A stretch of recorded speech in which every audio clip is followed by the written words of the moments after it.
সেই বিষয় হবে সত্যের গুরুত্ব।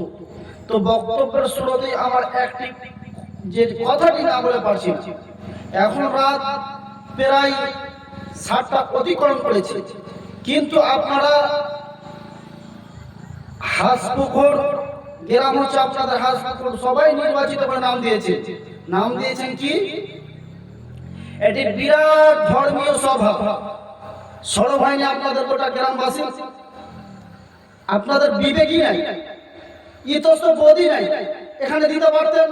একটি বিরাট ধর্মীয় যাত্রাপালা কেন দেননি? দিতে পারতেন তো। এই জিনিসটা যদি দিতেন, বিরাট ধর্মীয় যাত্রা সভা, অনেকগুলো ছেলে মেয়ে এখানে বসে থাকতো। এই যে সামনে যাত্রাপালার মতো ছেলে মেয়েগুলো এখন পর্যন্ত ঘুরে বেড়াচ্ছে কেন? এই অযোগ্য কমিটির জন্য। তো এখন রাত্রি মাগরিব থেকে কোরআন এবং হাদিসের কথা বলা হচ্ছে, এখন সামনে কেউ নেই। এটা জালসা হচ্ছে না জালসা নাটকের মঞ্চ হচ্ছে? জালসা যদি করার ইচ্ছা থাকে, মানুষকে নসিহত করার যদি উদ্দেশ্য থাকে, প্রত্যেক বাড়িতে বলে দিতে হবে, খালেদার মা সন্ধ্যা হলে তুমি জালসায় চলে যাবে, বাড়িতে খাওয়া দাওয়া বন্ধ, ছেলে মেয়ে যেন রাস্তাতে না ঘুরে। আপনি কাপুরুষ পিতা, আপনার মেয়ে এখন রাস্তাতে ঘুরে, আপনার ছেলে এখন রাস্তাতে দাঁড়িয়ে আছে, তার শরমও হয় না, ইতস্ত বলা হয় এখন পর্যন্ত সে রাস্তায় দাঁড়িয়ে থাকে। সে নিজেকে কি মনে করে? সে তো কোরআন হাদিস বুঝে না। যখন তার সামনে ইউসুফ জুলেখার কাহিনী কেসা বলে খুব মজা লাগে, আর আপনার সামনে যে কোরআন হাদিস থেকে কথা বলা হচ্ছে আপনি বুঝতে পারবেন না। কারণ এই যে ইউসুফ জুলেখার কাহিনী কেসা শুনে শুনে বাস হয়ে গেছে। হুজুর কি বলছে সুর করে না বললে আমরা বুঝতে পারি না, তাই তো ওই যুবকরা এখন ওখানে কথা যায় না। তো বলছিলাম সত্যের গুরুত্ব। রাসূল সাল্লাল্লাহু আলাইহি ওয়াসাল্লাম বলেন, আল্লাহ সুবহানাহু ওয়া তাআলা বলেন, হে ঈমানদারগণ, তোমরা পৃথিবীর বুকে আল্লাহকে ভয় করো এবং সত্যবাদীদের অন্তর্ভুক্ত হও। পৃথিবীতে সব থেকে সর্বপ্রথম যে কাজ করতে হবে সেটা আল্লাহকে এক বলে বিশ্বাস স্থাপন করতে হবে, আল্লাহকে ভয় করতে হবে, তারপরে পৃথিবীর বুকে সত্যবাদীদের অন্তর্ভুক্ত হতে হবে। তাহলে এবার আপনি পৃথিবীর বুকে সত্যবাদী হিসাবে চিনবেন কাকে? পৃথিবীর বুকে সত্যবাদী হিসাবে জানবেন কাকে? রাসূল সাল্লাল্লাহু আলাইহি ওয়াসাল্লাম বলেছেন, আল্লাহ সুবহানাহু ওয়া তাআলা বলেন, পৃথিবীর বুকে যদি কোনো ব্যক্তি সত্যবাদী হয় তাহলে হবে ইব্রাহিম আলাইহিস সালাম।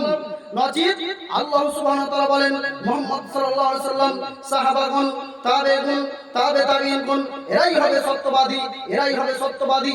এবার আপনি আমার দিকে প্রশ্ন ছুড়বেন, মুফতি সাহেব আপনি যে বললেন এরাই হবে সত্যবাদী, তাহলে পৃথিবীর মানুষ কি কেউ সত্যবাদী নয়?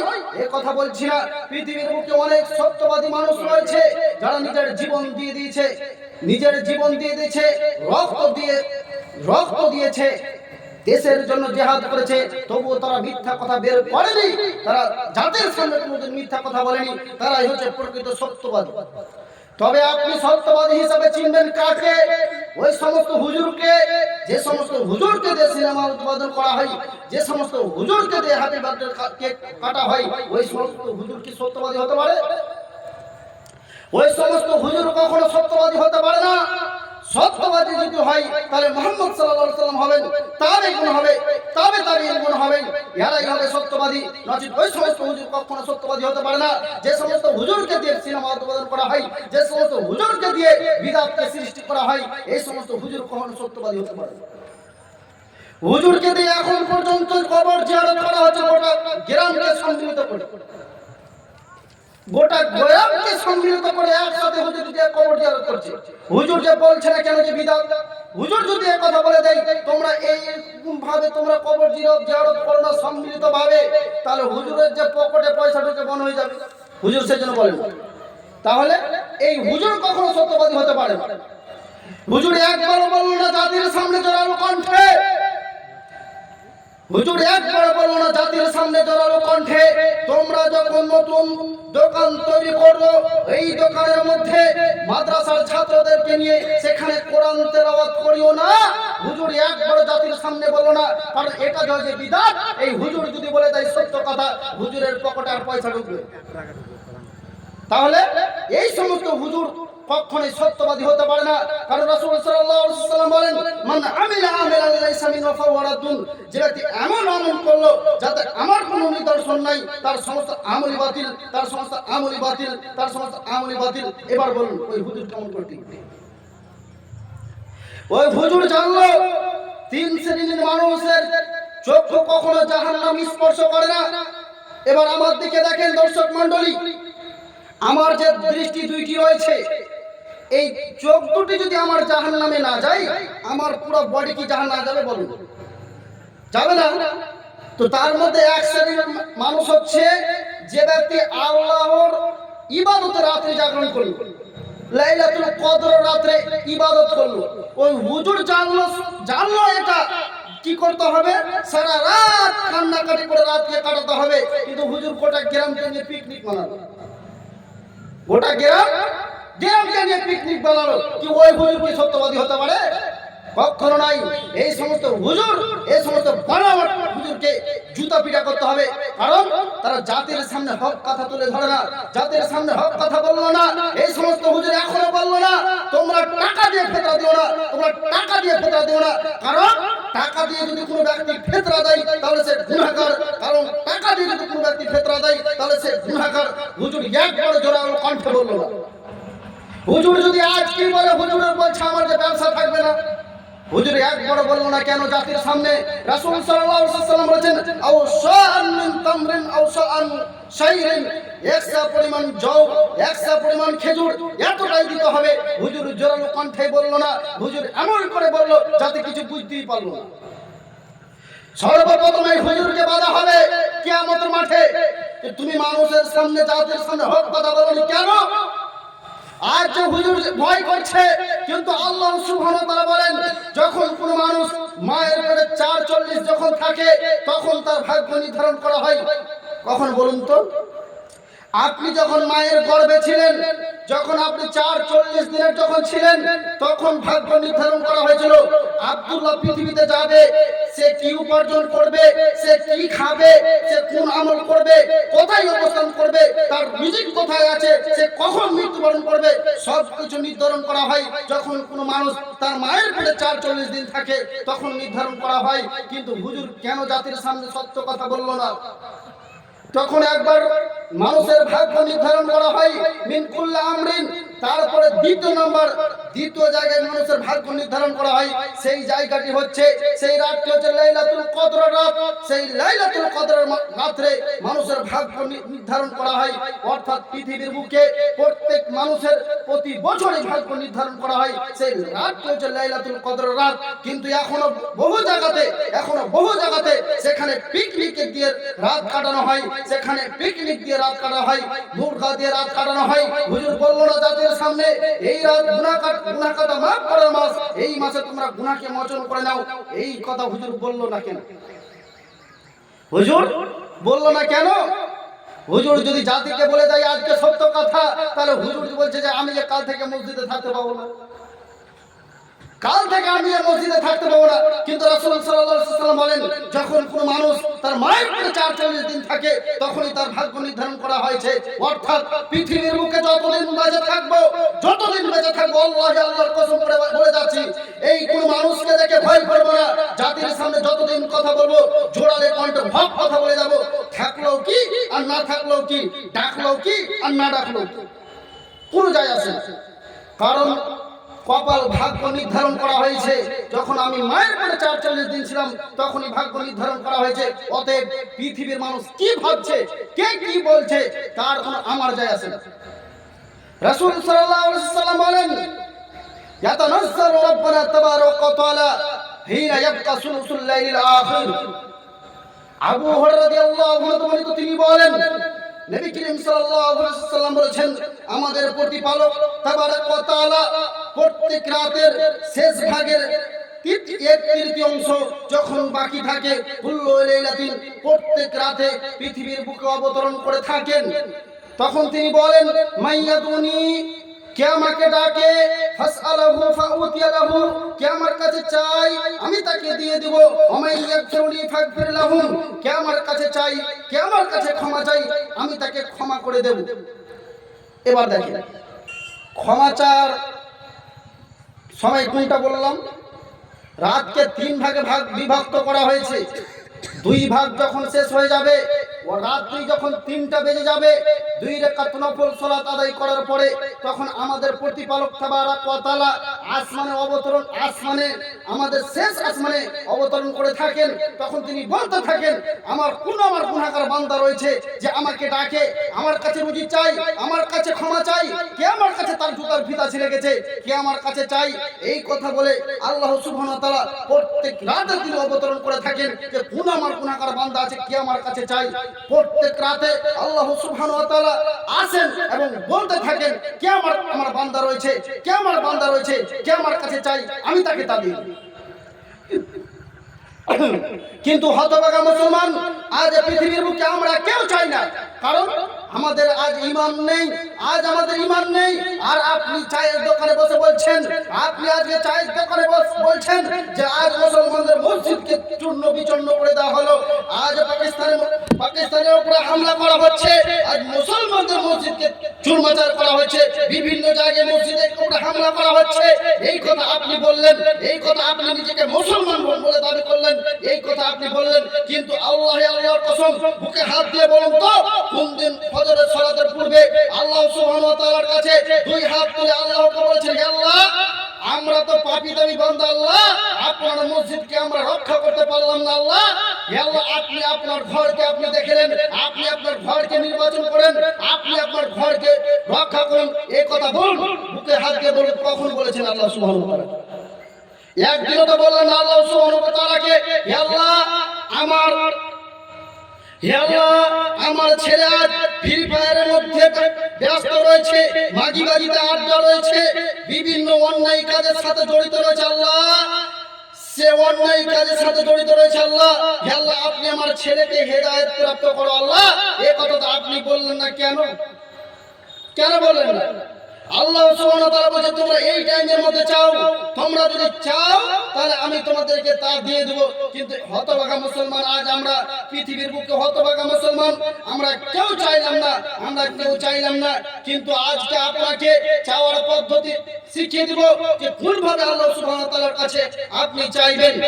যেভাবে আপনি চাইবেন, যদি আপনি সেইভাবে আপনি আল্লাহ সুবহানাহু ওয়া তাআলার কাছে চান, তাহলে ওয়াল্লাহি আল্লাহর কসম করে বলে যাচ্ছি, ওয়াল্লাহি আল্লাহর কসম করে বলে যাচ্ছি, আপনি যদি এই রকম ভাবে চান তাহলে আপনার সমস্ত দোয়াই কবুল হবে, আপনার সমস্ত দোয়াই কবুল হয়ে যাবে।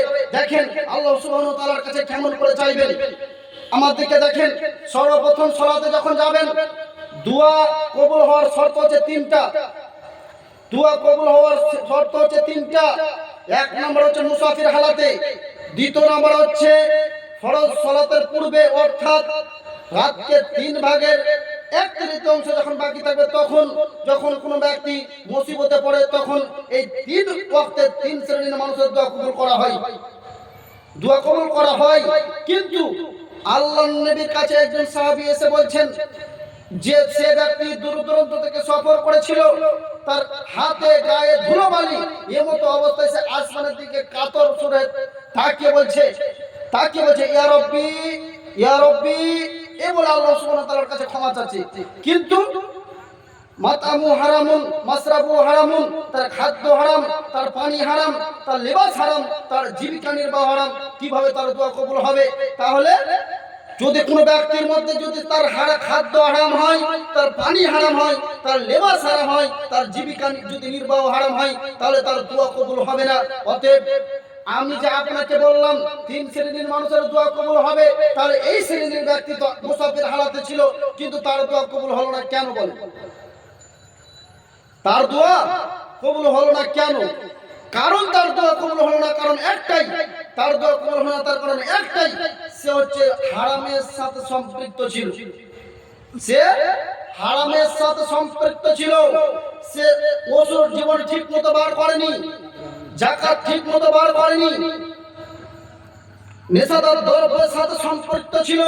রাসূল সাল্লাল্লাহু আলাইহি ওয়াসাল্লাম বলেছেন, এই সমস্ত ব্যক্তি যদি হারামের সাথে সম্পৃক্ত থাকে তাহলে তার দোয়া কবুল করা হবে না। অতএব 3 শ্রেণীর ব্যক্তি দোয়া কবুল করা হবে, কিন্তু সেই দোয়ার কবুলের পদ্ধতি জেনে নেন। কিন্তু আপনাকে এই 4টা জিনিস থেকে বেঁচে থাকতে হবে। হারাম থেকে আপনাকে বেঁচে থাকতে হবে, যদি আপনি এই মসজিদে সালাত আদায় করতে যাচ্ছেন, হুজুর সালাতের পূর্বে আপনি ভুল বুঝলেন, হারামকে সাথে নিয়ে গেলেন, সেখানে যে ভালোভাবে জুত পাতল করে খুঁজছেন, খনি নিয়ে যে ওখানে নিয়ে যাচ্ছেন সেখানে ফেলছেন, আবার ফটোকে বাইরে রেখে যাচ্ছেন। এইরকম যদি হারামের সাথে যদি নিজেকে সম্পৃক্ত রাখেন, হারাম যদি আপনার সাথে যদি সংযুক্ত থাকে, এইভাবে যদি আল্লাহ সুবহানাহু ওয়া তাআলার কাছে সালাতের পরে যদি চান, তাহলে কি দোয়া কবুল হবে? কি বলুন? দোয়া কবুল হবে না। কারণ আপনি যে হারামের সাথে সম্পৃক্ত, এই হারামকে ত্যাগ করতে হবে, তারপরে আপনি দোয়া চান, ওয়াল্লাহি আল্লাহর কসম করে বলে যাচ্ছি, আপনার দোয়া কবুল হবেই হবে, আপনার দোয়া কবুল হবেই হবে, আপনার দোয়া কবুল হবেই হবে। এবার আপনি সিস্টেমটা দেখেন, দোয়া কবুল করবেন কেমন করে।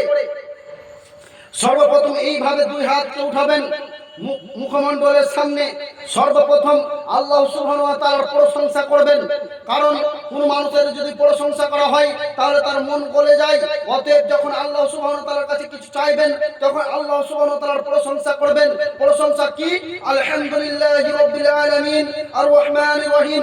সমস্ত প্রশংসা একমাত্র আল্লাহ সুবহানাহু ওয়া তাআলার জন্য, যিনি সারা পৃথিবীর মালিক, সারা পৃথিবীকে চালানেওয়ালা, আর রহমানির রহিম, যিনি মানুষের প্রতি রহম করেন, মালিক ইয়াউমিদ্দিন, তিনি কিয়ামত দিনের মালিক।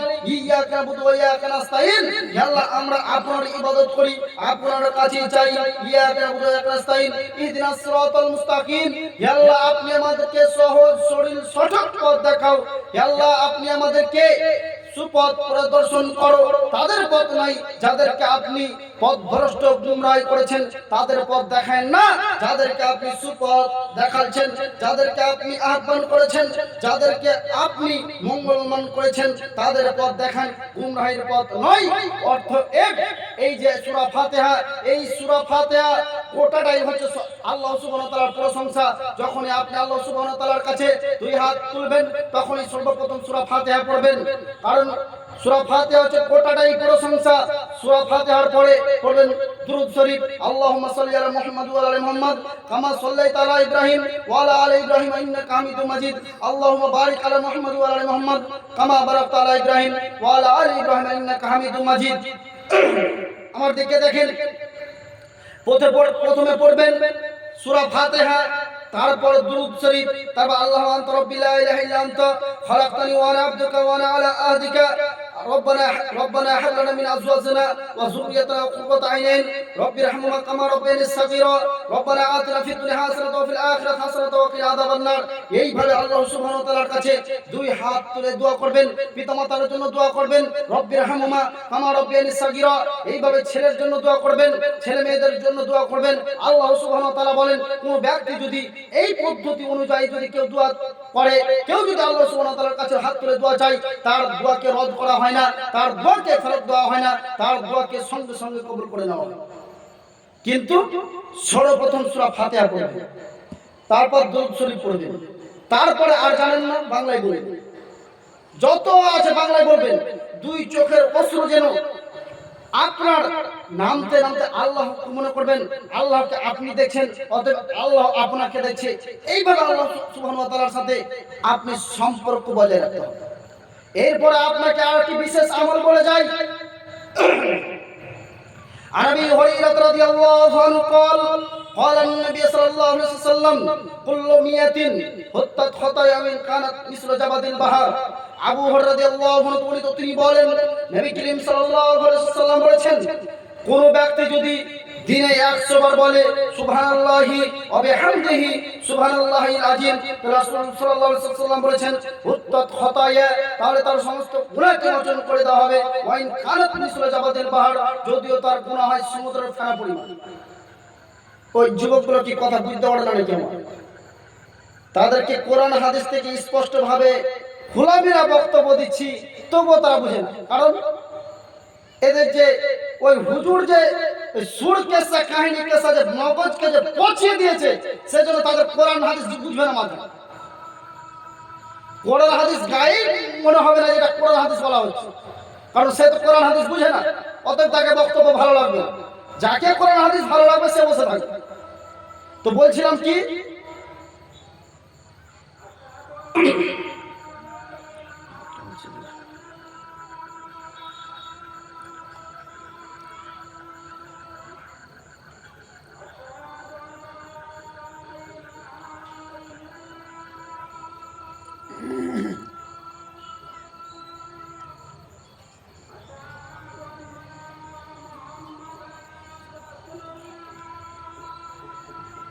আজানটা হয়ে যাবে নাকি?